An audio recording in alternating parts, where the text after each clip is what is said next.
Coming up on AC 24/7, Trump supporters react after the former president is charged in New York City with multiple felonies.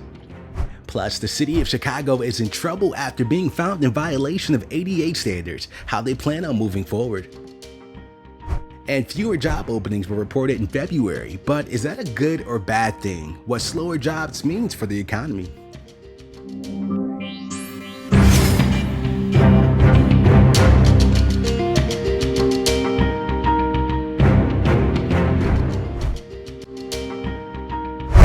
Hey there, welcome to AC 24/7. I'm your host, Lamar Baldwin. Former President Donald Trump and his advisors are plotting their next steps in the legal and political battle he's facing in New York. But the question is, what are the voters thinking?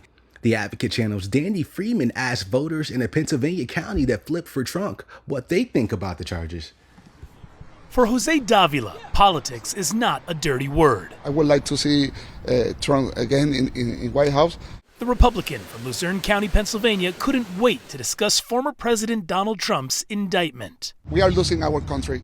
Davila was leaning towards Florida Governor Ron DeSantis, but he says the injustice of the charges against Trump changed his mind. I was thinking to vote for DeSantis. Now I am thinking to vote for Trump. So this is the effect that is causing this stuff. Luzerne is one of the few counties that voted for President Obama twice and then flipped in 2016 and 2020 for President Trump. I was a Democrat, but I ain't no more. Scott Rapella from Wilkes-Barre told us he became a Republican because he thinks Trump is being attacked unfairly. He was elected 2016. It's now 2023. You wait all that time to indict him? It's just, to me, it's all because they attacked me. But Rapella is concerned about the former president's intensifying rhetoric against Manhattan District Attorney Alvin Bragg. I think he should keep his mouth shut. I think he's shooting himself in his foot. But, he can say what he wants to say, I guess. Down the road in Plymouth Borough, Republican Kim Ellard voted for President Trump twice, but with his legal issues is on the fence now. I'm not certain that I would support him in 2024. I'm not certain even that he's, completely innocent. I'm just saying that I do feel as though it's politically motivated. It's all made up. It's a farce. They're trying to keep him out of office. Republican Craig Ichter says he is adamantly against the charges. Did yesterday's charges change if you would support him in 2024? No. I'm not saying I'm going to vote for him.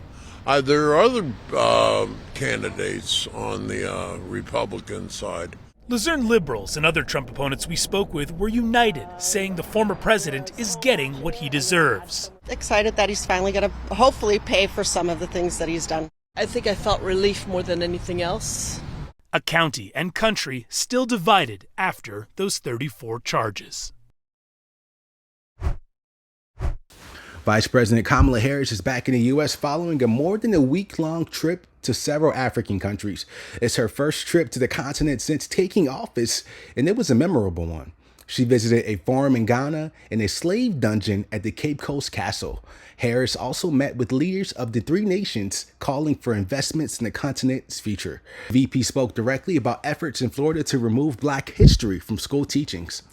Harris said the U.S. needs to be more engaged with our allies and partners, including our partners in African countries.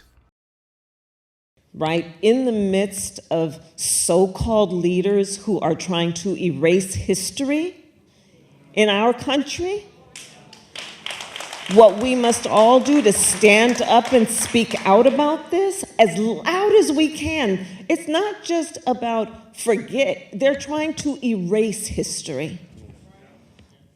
Let's understand what this means, and there are historical precedents for this kind of approach and what it means and what could come next. Republicans in Tennessee want to expel 3 Democratic state representatives for a demonstration calling for gun violence. The vote comes a week after Justin Jones, Gloria Johnson, and Justin Pearlson chanted back and forth from the chamber floor with gun control supporters who packed the gallery.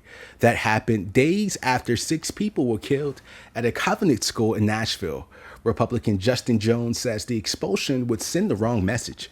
And so this is not just about losing my job, it's about silencing the voices of over 70,000 people in my district. Altogether, the three of us represent over 200,000 people whose voices are being taken and silenced by a party that is acting like authoritarians. I mean, it's very concerning, and it represents a clear and present danger to democracy all across this nation that should trouble us all. In the last 157 years, the House has only expelled 2 lawmakers. They needed a 2/3 vote to approve the expulsion. The White House has called the expulsion bullying. A new report shows 156 clergy members in Maryland abused at least 600 children.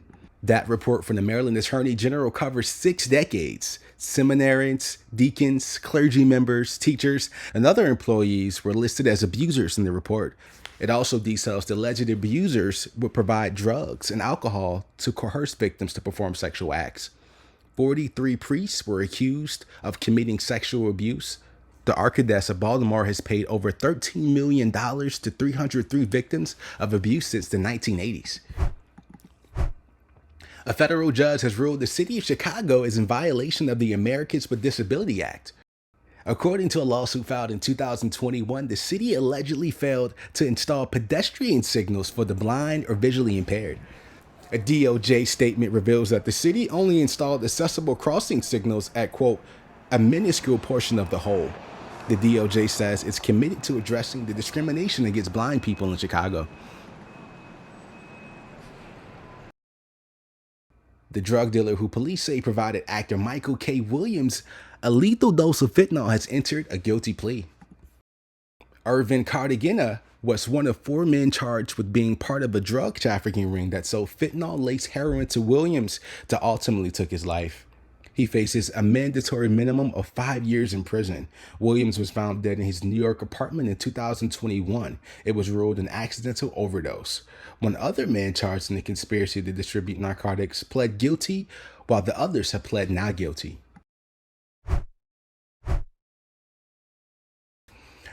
Job openings in the U.S. dropped about 9.9% in February, the lowest since May 2021. But could this be a positive sign in the fight against inflation? The Advocate Channel's Ivan Rodriguez has more. U.S. employers are scaling back on hiring as the economy slows and borrowing costs continue to rise. That's according to the latest report from payroll processor ADP. The report shows the private sector added 145,000 jobs, which is less than February's monthly job gain of 261,000. And that pay growth has slowed. Wage growth was running quite a bit faster 6 or 8 months ago compared with how fast it's running today. Experts say what this could show is an economy that is slowing but also normalizing after years of strong growth in the labor market. There has only been around 1 unemployed worker for every 2 job vacancies. That's way below the ratio that employers are used to, even in a very strong economy. The biggest job losses were in finance, which lost about 51,000 jobs, professional and business services about 46,000, and manufacturing 30,000. On the other hand, these sectors saw growth, with leisure and hospitality gaining 98,000 jobs. Chief economist with ADP Neela Richardson says this data isn't only a positive sign for the Fed, but also for smaller businesses. Giant companies like Walmart and Amazon also dealing with layoffs. Amazon eliminated roughly 30,000 jobs since the beginning of the year, and Walmart announced more than 2,000 workers will be laid off at 5 U.S. warehouses. I'm Ivan Rodriguez reporting. Miami Beach Pride is going bigger and better than ever before with their free 15-year anniversary festival. Join thousands of LGBTQ plus attendees, friends, and allies of the community to celebrate the true spirit of Pride. April 15th and 16th in Loomis Park. Thank you for joining us for AC 24/7. For more content that advocates to you, go to advocatechannel.com and make sure you follow us on Instagram, Twitter, and Facebook, and subscribe to our YouTube channel. For the Advocate Channel, I'm Lamont Baldwin.